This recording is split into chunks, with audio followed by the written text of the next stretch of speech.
Corbridge is a picturesque village nestled in Northumberland's Tyne Valley and steeped in history. Once an important town second only to Newcastle, its roots trace back to Roman times. The well-preserved ruins of a significant Roman town and supply base lie just outside the village, a testament to its rich past.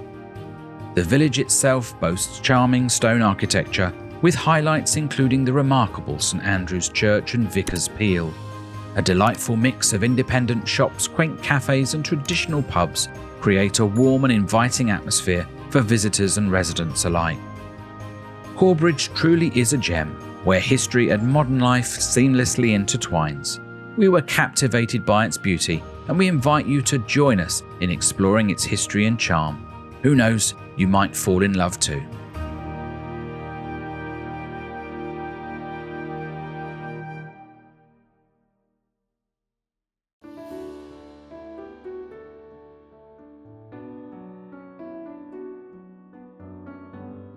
For the last few days of our Northumberland series, our home will be the enchanting village of Corbridge.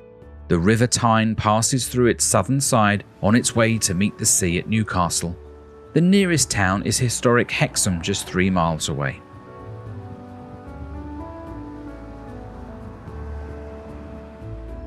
You can get here by train from Newcastle in 37 minutes or Carlisle in just over an hour. It's also well connected with regular buses right into the centre. You'll see more of the station later in the video, as there's a very interesting Indian restaurant right on the platform where we'll have dinner. Corbridge Station is about a 15-minute pretty walk into the village, crossing the ancient bridge, which is incidentally where the main visitor car park is situated.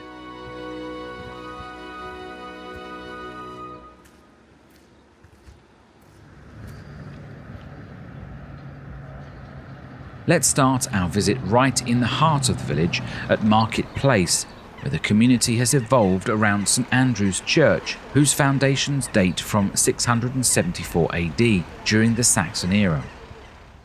This, however, was not the first settlement. Half a mile west of the village are the remains of a Roman town and supply camp known as Corstopitum, built in 85 AD, and it was here that evolved a vibrant civilian settlement, the most northerly town in the Roman Empire.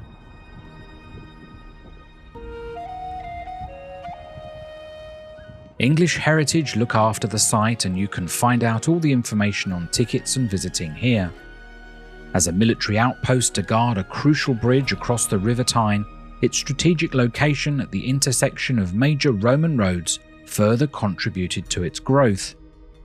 You can wander through the well-preserved remnants of the fort and town, including the impressive granaries, commandant's house, and various workshops.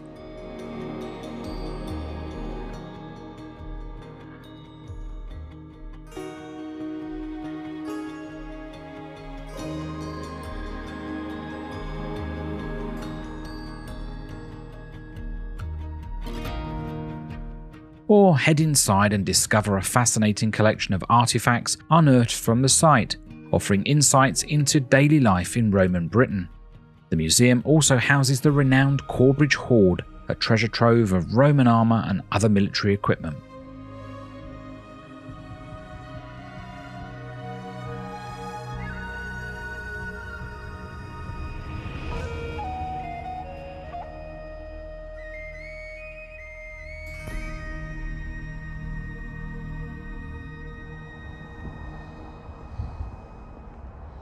St Wilfrid, the driving force behind Hexham Abbey, dispatched his monks to Corbridge with the mission of establishing a Saxon church or monastery. Initially a humble wooden structure, it was replaced a century later with a more enduring stone edifice. Over the centuries, it has undergone numerous transformations and adaptations, sometimes necessitated by severe damage inflicted during attacks on the village. Yet despite these challenges, remnants of various historical periods still stand. As you head into the church, the archway is 12th century Norman.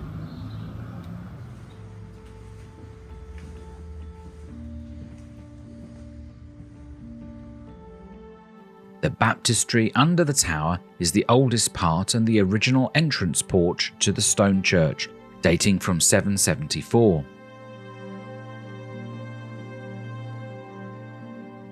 The archway to the baptistry is a Roman gateway taken from the fort where it was first erected in 150 AD. The belfry tower above the porch was added in the 11th century. The nave aisles and transepts, with wonderful arches and pillars, were altered radically in the 13th century using more dressed stone taken from the ruins of the Roman fort, as was the present-day chancel.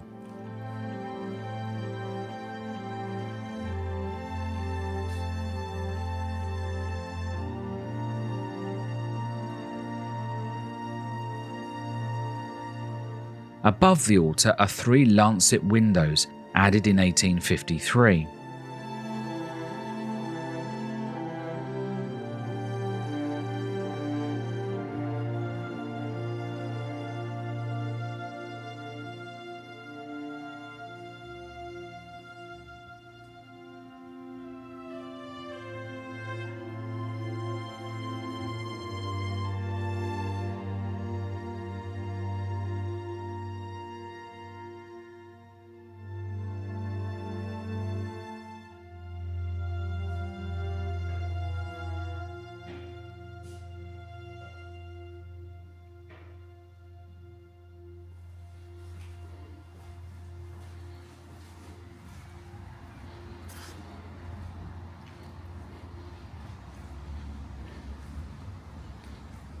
Due to the turbulent times of the Middle Ages, the church had a pele tower, a fortified tower for the vicar, a form of early vicarage. The stone from the tower came from the Roman fort in around 1300, and it was in use until the 17th century. Today it's been cleverly turned into a unique bar, and we'll see that sometime later when we have an evening drink and explore the 3 floors. King John visited Northumberland and granted a royal charter in 1201, allowing the village to hold a weekly market, a coveted decree that he also bestowed on Newcastle at the same time. It allowed local producers and merchants to gather at a designated time and place to trade their goods, creating a vibrant commercial hub. It stimulated trade and commerce, attracting buyers and sellers from the surrounding region and boosting the local economy, making it the second wealthiest in Northumberland in 1296, only surpassed by Newcastle.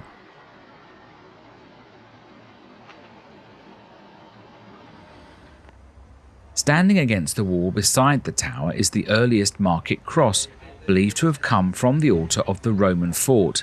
It stood in Marketplace for 600 years.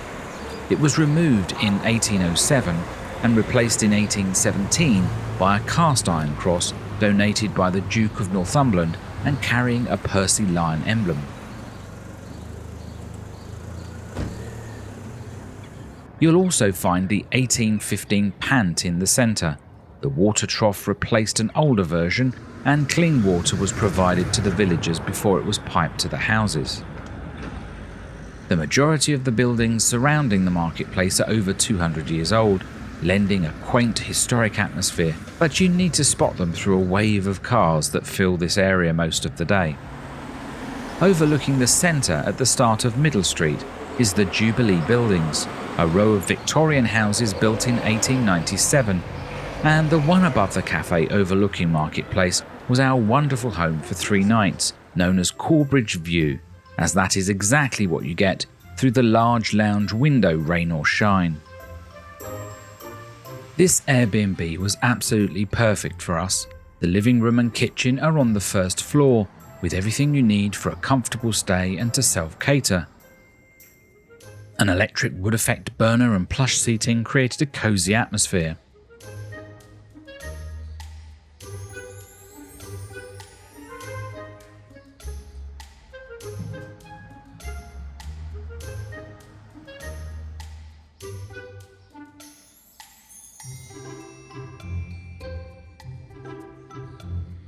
Up another level is the bedroom, which also features a view of the marketplace.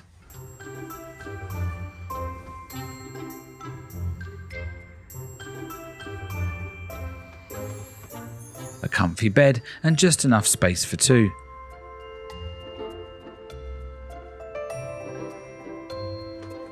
The bathroom has low beams but still manages to fit in a bath and a good-sized shower.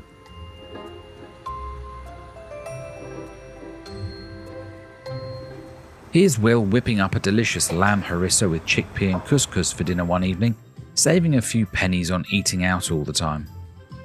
We'll include a link to this property in the description below if you'd like to stay here during your visit. We're not affiliated or sponsored, we just wanted to share this lovely gem with you.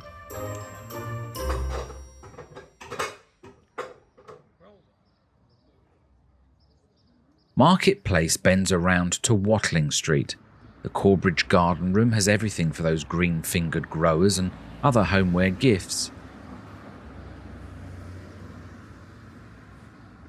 Beside it, Tynedale Mews has a few small boutiques and a lovely view out over the countryside, showing you that we're actually quite high up.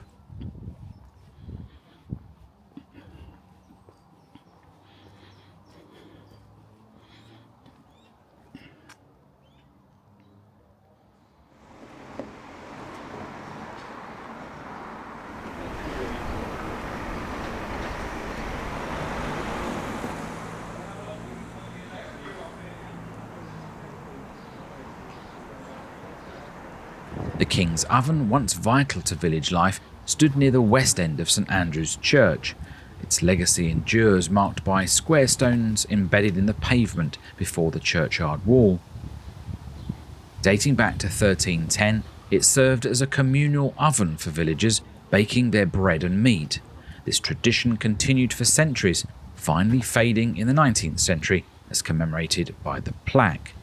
The oven is evidence of a more impoverished time in Corbridge. In 1296, a group of Scottish earls destroyed much of the then town.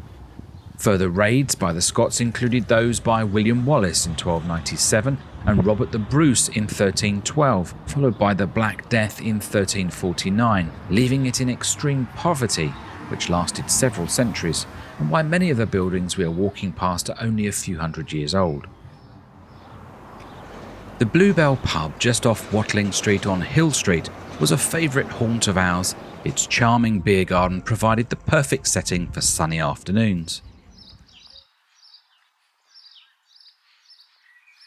At the end of Watling Street you'll find the Wheat Sheaf.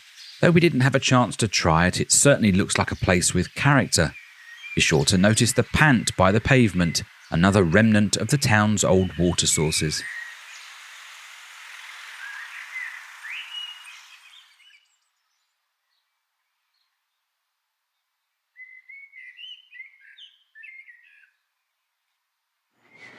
So parking is actually quite a big issue in Corbridge. There is very little parking that's not paid for. Around the main sort of square there are a few spaces, but they go very quickly. Most of it is on the side streets. You can see, I mean, there's lots of cars around, but you have to pay between 9 and 6 and park in the designated area and get a ticket. There is a very large car park just outside of town over the bridge, about a 10 or 15 minute walk away. So if you can't find anything in the centre, you will need to go out to that car park and then walk back in.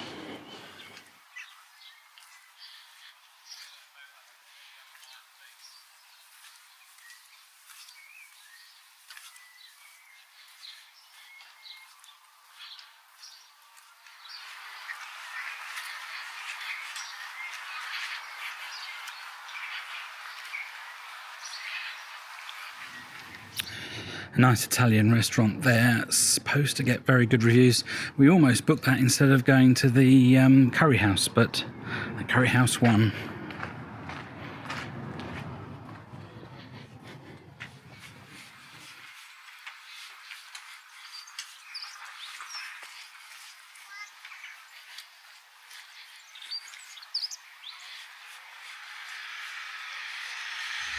On the corner of Princes Street, you'll find the back wall to the Golden Lion, a charming and historic public house that fronts onto Hill Street. It boasts a fascinating backstory. Built in the mid-18th century, the very stone used in its construction was salvaged from the nearby Dilston Hall, which was dismantled in 1768.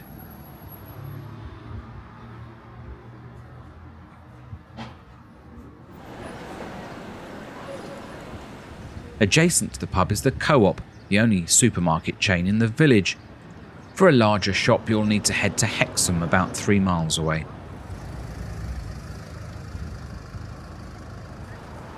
If you prefer to support local businesses, consider visiting the Corbridge Larder for a delightful array of cheeses and deli items.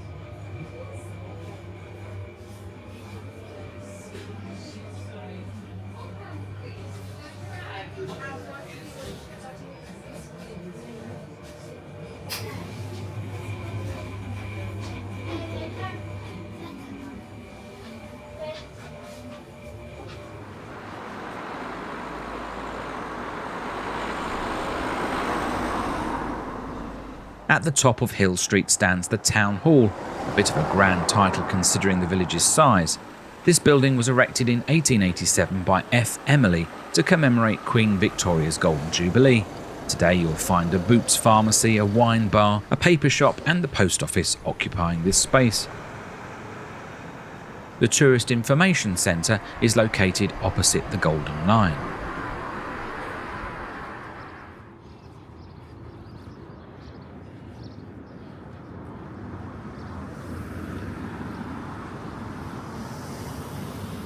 Continuing down Princes Street, we pass a pleasant rest area with benches, colourful bedding plants and a town map, highlighting many of the sites we're exploring today.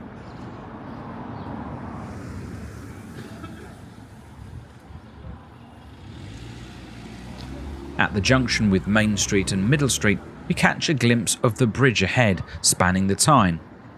Let's take a quick look at the map and trace our steps so far. We've essentially made a loop.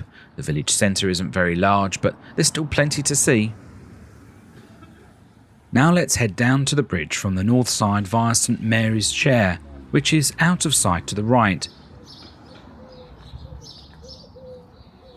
This is an interesting steep cobbled footpath named after the former St Mary's Church, which has since been demolished. It connects the bridge to the heart of the village and is known locally as Bad Bank. The reason for this nickname remains a mystery to me. Maybe it's something to do with the steepness.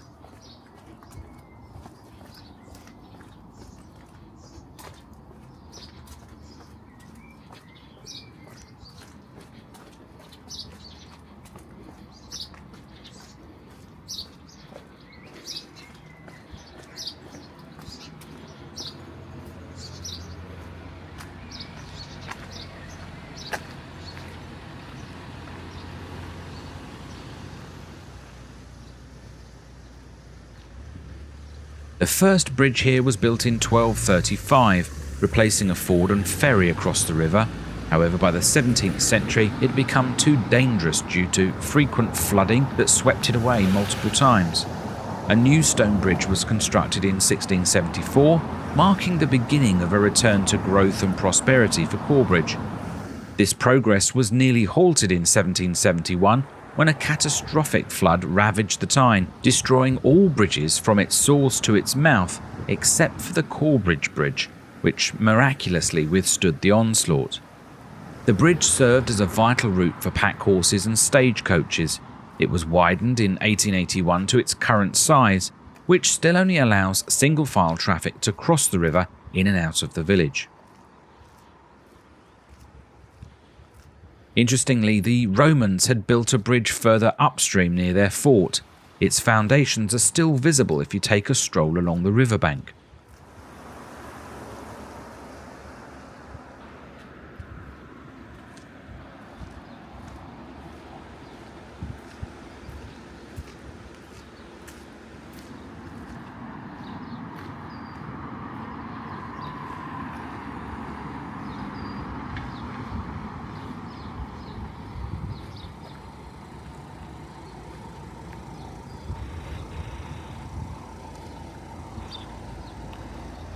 As we return to the village, we pass the old blacksmith's workshop, now repurposed into a charming craft shop.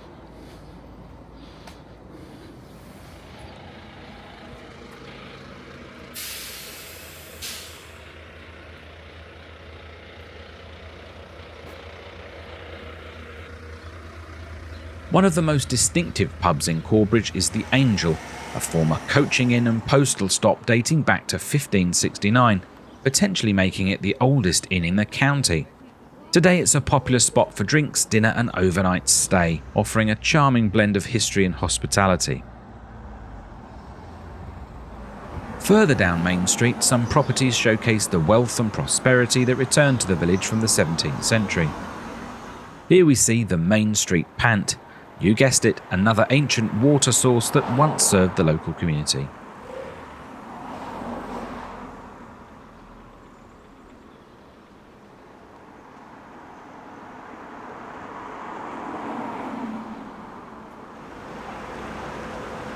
While the village petrol station might not be the most picturesque sight, it's what lies down the alley beside it that truly captured our attention.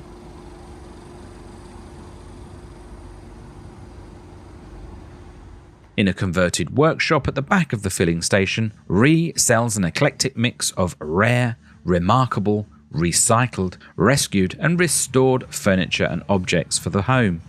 It really does have some interesting and enticing things. A bit special and different to other shops. We really enjoyed browsing around.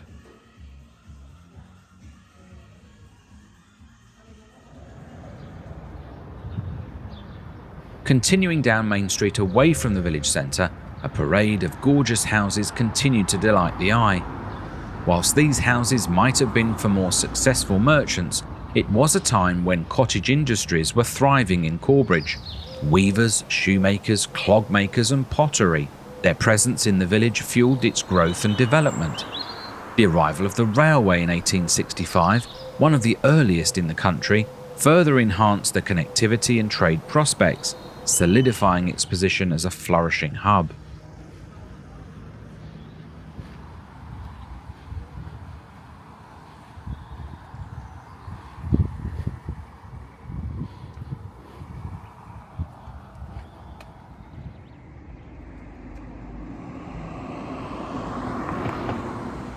The Vicar's Pele is not the only reminder of Corbridge's fortified past. At the east end of Main Street stands Low Hall, a remarkable structure in parts dating back to the 13th century. This historic building features an attached tower house that provided protection from raiding parties. Low Hall proudly holds the title of the oldest inhabited house in Corbridge. Just across the road you'll discover Monksholm, a captivating Jacobean-style house with a hidden past. Once known as the New Inn, this beautiful building indeed served as a bustling pub, catering for travellers and locals alike. It transitioned into a private residence.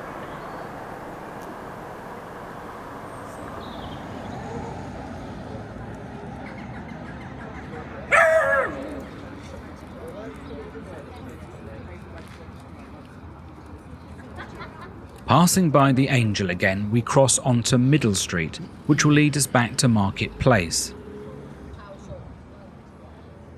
By the turn of the 20th century, Corbridge was a very attractive place to visit, one of the prettiest villages in Northumberland, which arguably still is today.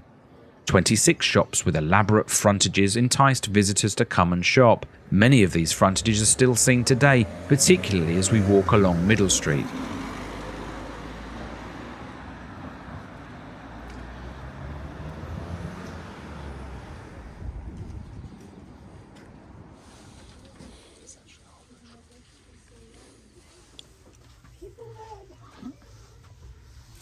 It's a little Airbnb in the picture.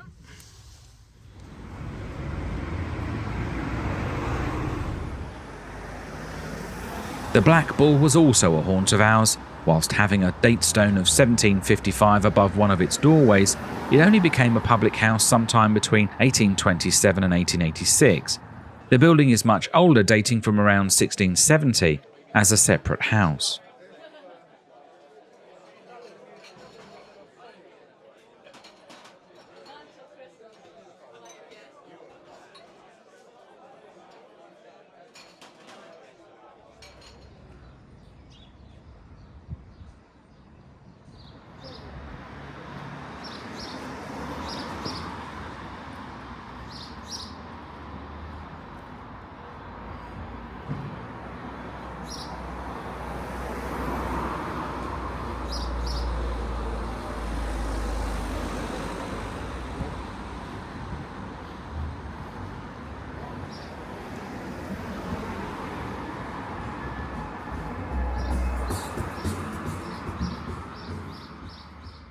opposite us is Grant's Bakery, and I'm thinking I'm going to pop down and have a look and see what they've got.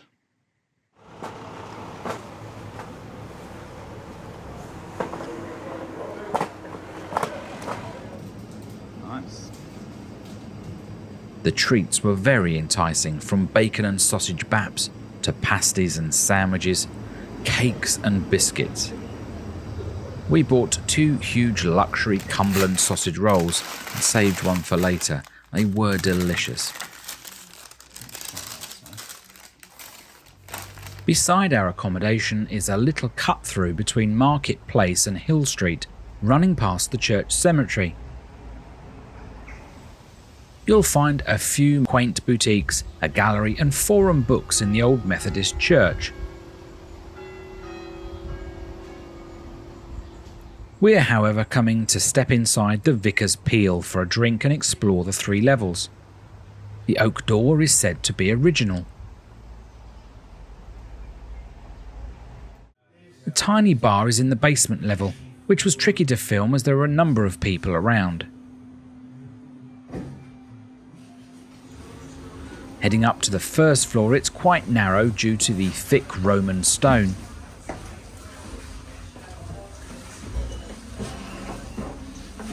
The first floor was the living quarters, now a cosy seating area. The stone fireplace has a wood burner, which is useful because the thickness of the walls and tiny windows can make it a bit chilly. Blankets are also provided, which adds to the charm. Looking up, a girder structure has been used to replace the missing floor.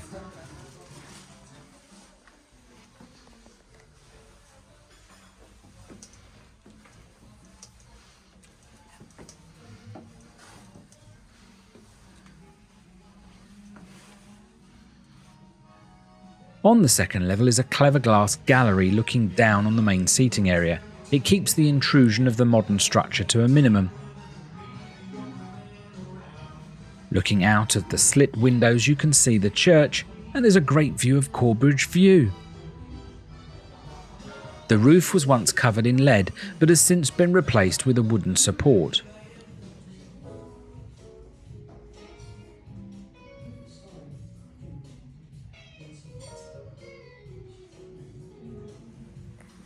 We really enjoyed this quirky bar. Do check it out when you visit.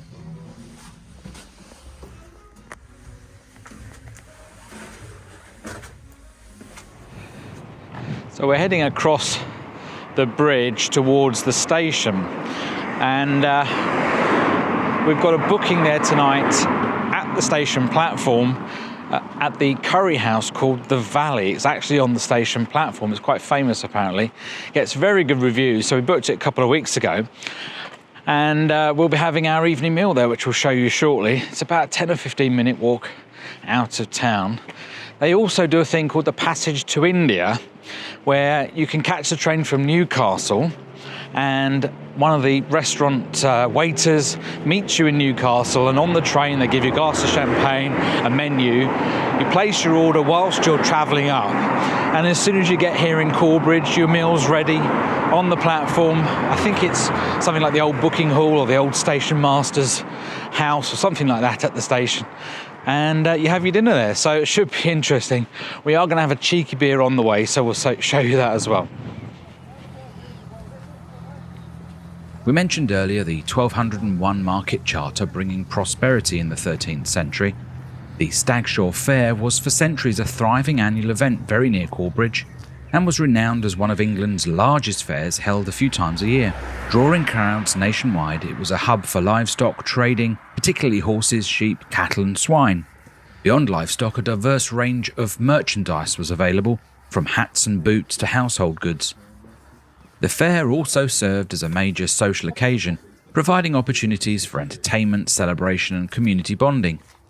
Although its prominence waned in the late 19th century, Stagshaw Fair holds a significant place in the region's history, remembered for its scale, commercial importance and vibrant atmosphere. As a nod to the tradition of the old fair, the modern-day agricultural Northumberland County Show is often held in the fields near Corbridge.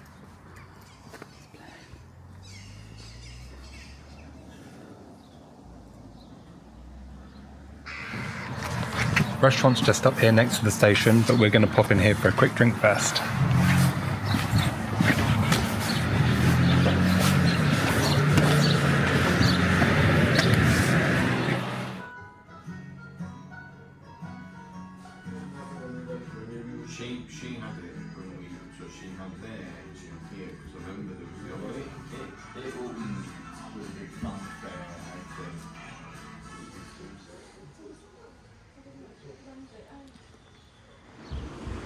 That was a bit of a shame. I think it was lacking a bit of atmosphere and guests at the pub tonight.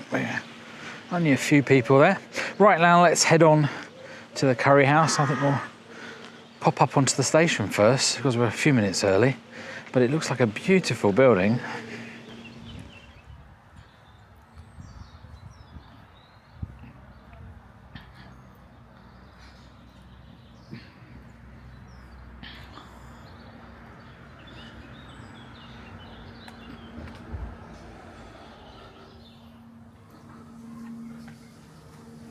In 1829, the Newcastle and Carlisle Railway was formed, aiming to connect the two major cities. In 1835, Corbridge Station opened in March, coinciding with the commencement of passenger trains from Blaydon and Hexham.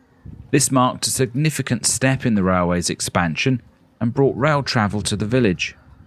The line was successful, carrying both passengers and goods.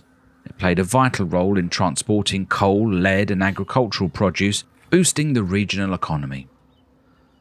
It continued to operate throughout Beeching's cuts when many branch lines closed, and then operated through nationalisation and privatisation. It remains an active part of the Tyne Valley line, still providing regular train services between Newcastle and Carlisle. Although tonight all services are cancelled, if you can see that on the flickering board. All trains cancelled.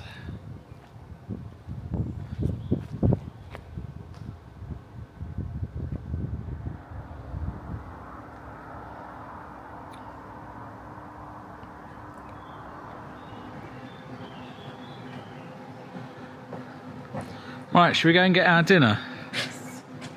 Okay. Right, let's go to the valley.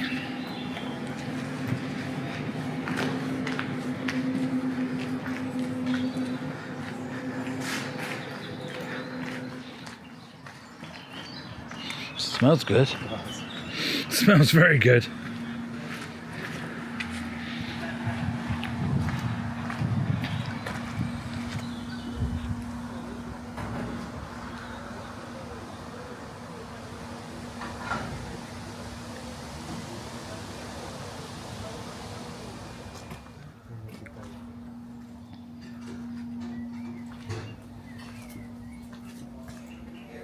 You order in a small waiting area before being taken to your table.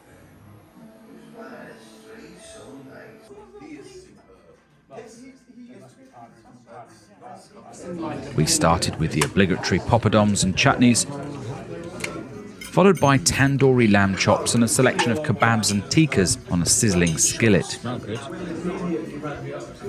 good. Thanks very much. Wow.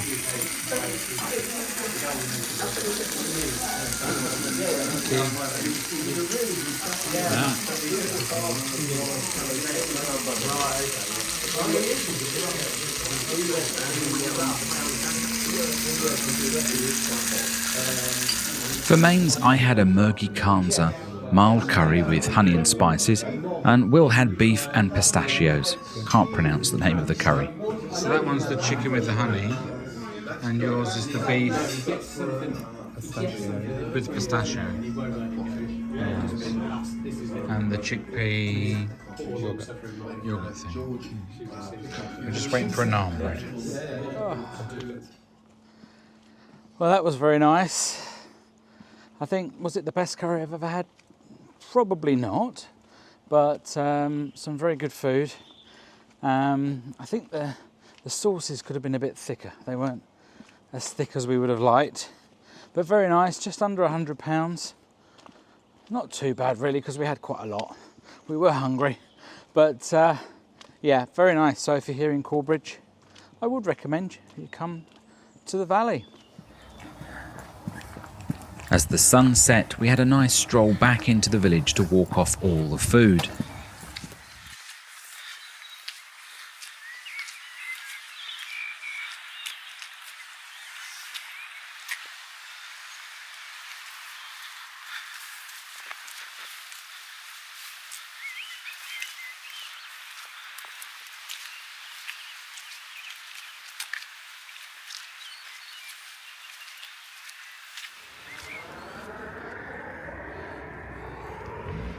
As the shops close and the day trippers depart, a sense of tranquility descends.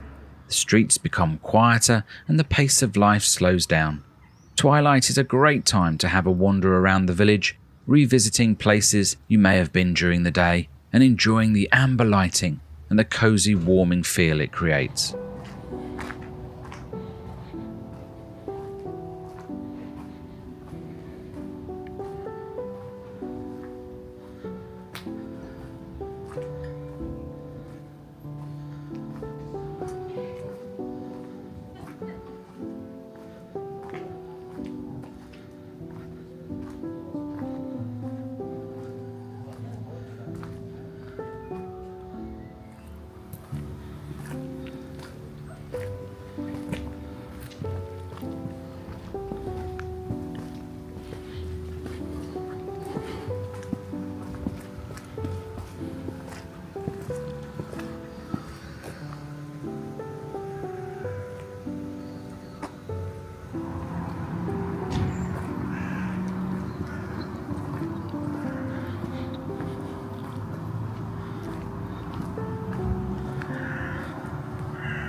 Very noisy crows.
We spent 3 wonderful days filming in Corbridge, which quickly became our favourite spot during our Northumberland adventure.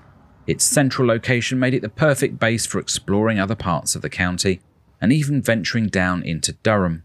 We can't wait to share with you more of our discoveries from those day trips and then wrap up our Northumberland series before we move on to the Durham experiences. Let's see what's in store next week.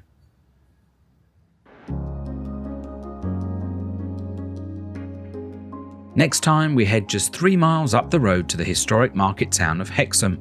Dating from the 7th century, the impressive Hexham Abbey still stands as a testament to this early period and is absolutely magnificent inside. The 14th century jail was one of the first purpose-built in England and has a museum to explore.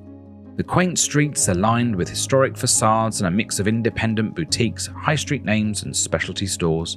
It's a very walkable, compact centre, so join us next time for a taste of what Hexham has to offer. Well, what a fantastic place Corbridge has been for the last few days. We've really enjoyed staying here and getting immersed in this lovely village and using it as our base. We'll put the link to the Airbnb in the description. It's been fantastic. And do check out our playlists. We've got more on Northumberland and lots from elsewhere around the country and indeed the world. Do subscribe if you haven't yet. But thanks for watching and we'll see you on the next video.